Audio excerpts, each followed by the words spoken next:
Chicken 65 செய்ய போகிறோம். சேனைக்கிழங்க வச்சு முதல்ல இந்த மாதிரி கட் பண்ணி உப்புத்தூள் போட்டு எண்ணெய் ஊற்றி மஞ்சத்தூள் அரை ஸ்பூன் போட்டு நம்ம அப்படியே மூடி வச்சிடணும். அவிச்சு எடுத்து அப்புறம் மசாலா பெரட்டி பொரிக்கிறோம். சேனைக்கிழங்கு அவிஞ்சிருச்சு. நம்ம எடுத்து ஒரு பாத்திரத்தில் வச்சுக்கிடுவோம்.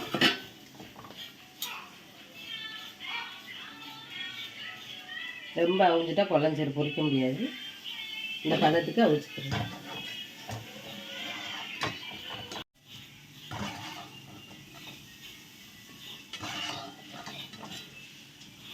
பொருள் போட போகிறோம். சிக்கன் 65க்கு கொஞ்சமாக இந்த அளவுக்கு கிராம்பு, பட்டை, ஏலக்காய் பொடி செஞ்சது,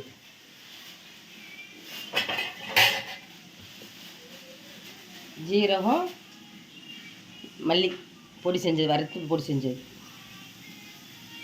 2 ஸ்பூன்,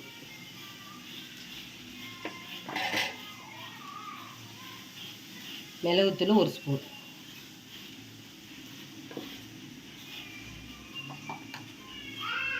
சோள மாவு 2 ஸ்பூன்,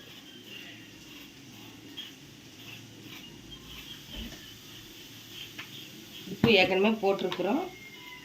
அது உப்பு கரெக்டாக இருக்கான்னு பார்த்துக்கிட்டு கொஞ்சம் லைட்டாக போட்டு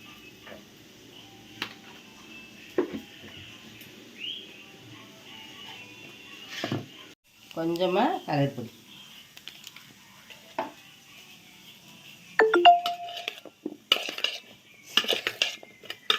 ஒரு 15 நிமிஷம் ஊற வச்சு நம்ம பொரித்து எடுத்துக்கிறோம். சிக்கன் எப்படி இருக்குமோ அதை விட டேஸ்ட்டாக இருக்கும். இஞ்சி பூண்டு கொஞ்சம் சேர்த்துக்கிறேங்க.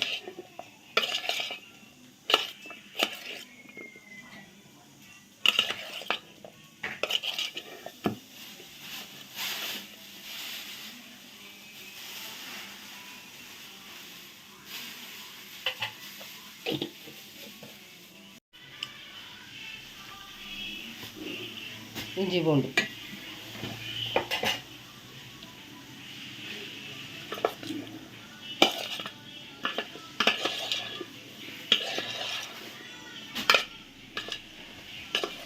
அன்றைக்கி நம்ம வேறு வீடியோவில் சேனைக்கிழங்கு கிரேவி செஞ்ச போன வீடியோவில் இன்றைக்கி சிக்கன் 65 செய்கிறதுக்கு பொருள் எல்லாம் போட்டாச்சு. நீங்கள் பார்த்துட்டியே. இதே மாதிரி நீங்களும் ட்ரை பண்ணி பாருங்கள். ரொம்ப டேஸ்ட்டாக இருக்கும், நல்லா ருசியாகவும் இருக்கும். லைக் பண்ணுங்கள், ஷேர் பண்ணுங்கள், சப்ஸ்கிரைப் பண்ணுங்கள்.